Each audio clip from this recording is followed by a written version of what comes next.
Yo, what's going on, everybody? This is Jason Francis, also known as the Social Media Samurai.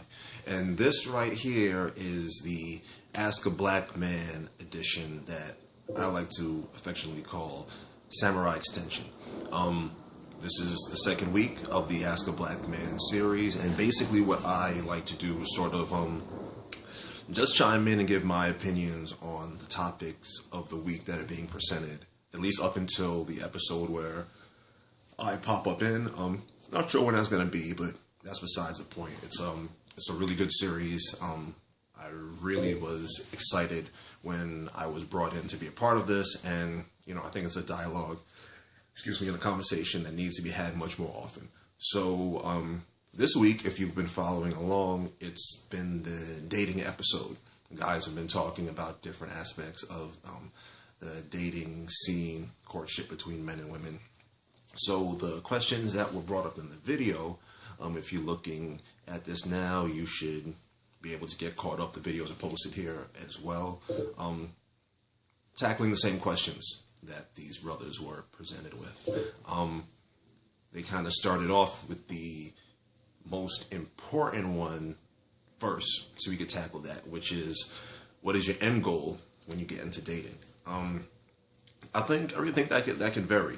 We're in a time where people are really redefining what a lot of things are in terms of how men and women interact. Some people feel if your goal isn't long-term marriage, engagement, kids, the whole, big picture, that you don't need to be dating. But the truth is, as long as you communicate that isn't your goal, there's no reason you can't date. Just for the sake of social interaction. Me personally, I think dating is really just a matter of what you want at the time. If you want to be in a space where you have people that you'd go out, socialize with, spend time with, to whatever degree that is, again, I think as long as you communicate that off top, you really shouldn't have any problems. My biggest thing is, as long as the person you are interacting with knows what they're getting into, that's what dating really is. Now, at the moment, I'm not dating. I got no problem with socializing, hanging out, whatever, but for me personally, there's just certain things that I'm trying to get straight, trying to get organized and kind of reconfigure in life, because I think when I really go out purposefully dating, it's going to be, hoping to encounter a person that can sort of fill that life partner, eventually wife, mother thing. That is the end goal for me. Very old school, but at this point, I'm not really in that space yet.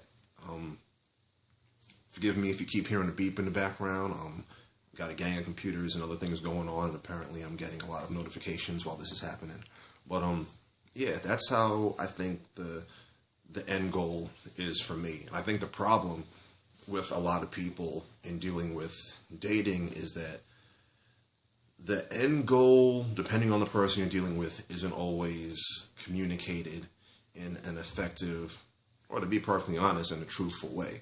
A lot of people feel, coming from a male perspective, a lot of men feel they have to put up a front or a perception of really wanting more than they do, because they feel the woman they're interested with isn't going to want to put energy into someone who isn't aiming for, family, marriage, all the things that we're told that our socializing and our dating is supposed to gear towards. Interesting thing is, I think if men, if we just kind of put out off top what it is we want, yeah, you might turn off a few people. I think you'd be surprised how many women out here are really, solely about their own business, not necessarily subscribe to the idea of want to get married, want to have kids, and may just really want to be able to socialize and, converse and hang out and have a good time with, with a male peer. And, you'd be surprised how many people might be on that same wavelength that you are. So,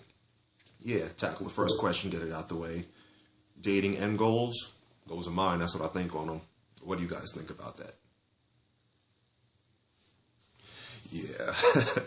Do women know how to date? Was the next question presented. I think this is a trick question. I don't think it's that women don't know how to date. I think I think a lot of people are taking in too many outside influences and trying too hard to redefine what a date should be. If you're online, if you're on, Twitter a lot, you hear a lot of people talk about, $200 dates. Apparently there's supposed to be some sort of acceptable dollar amount that's supposed to represent what a quality date is. This is news to me. I know people, I've heard the conversations about, if a guy gets a discount or a coupon to take me out, then he's not taking your date seriously or he's cheap. A lot of things that just don't necessarily make sense to me. So I think it's not necessarily about whether women know how to date or not. I think it's just a matter of what they're looking for and how they're defining a date. I think right now, I think there's a lot more independence coming to women via the increasing work advances and, professional progress that they're making. So, some demand more from a potential counterpart, and some people aren't necessarily measuring up to that. At the same time, I don't always think that the way the narrative for dating is set up is necessarily fair. Like let's take the example I just mentioned with the coupon thing. You have like restaurant weeks and you got Groupon and all these things that give you 2-for-1s, 30% off, whatever. Think of it this way: if you go out with somebody, have a great time, go home, and you go back to think on the evening, had a nice dinner, great conversation. Let's just say the whole evening cost $120 for whatever it is. Full courses, you had drinks, dessert, whatever, $120. Had a good time. Does the time that you have, does your impression of the time spent change once you find out, oh, wait a second, it was supposed to be $120, but he paid $60 because it was a discount or whatever? I mean, my thing is, why is your enjoyment measured by how much the person spent to put it together? Who's to say that money is going to go to something else that you might experience down the line if you continue to engage with this person? And especially in a time where, money values are changing, you have more people going for less jobs while the salaries are not increasing. People got to be smart with their money. And it's interesting that someone who might be very well budgeted and frugal with their dollar would be looked down on versus someone who might just irresponsibly spend whatever when it's not necessary. Again, that's just a thought. So I don't think it's a matter of anyone, man or woman, not knowing how to date. I just think a lot of the things that we allow to influence what a successful date should be, what a date should look like, is kind of skewing the main objective here. The same thing too, if you're thinking about a first date. The way I was brought up, the way I operate, if I ask you out, I'm going to pay for everything. But I also know some people who say that the first date needs to be Dutch. If the first date, depending on the interaction you've had leading up to it, is really you getting to know if you like this person, should you be obligated to put money into something that you necessarily didn't like? If you get 15 minutes into the conversation and realize this isn't going anywhere, are you not obligated to pay for that, pay for that full date?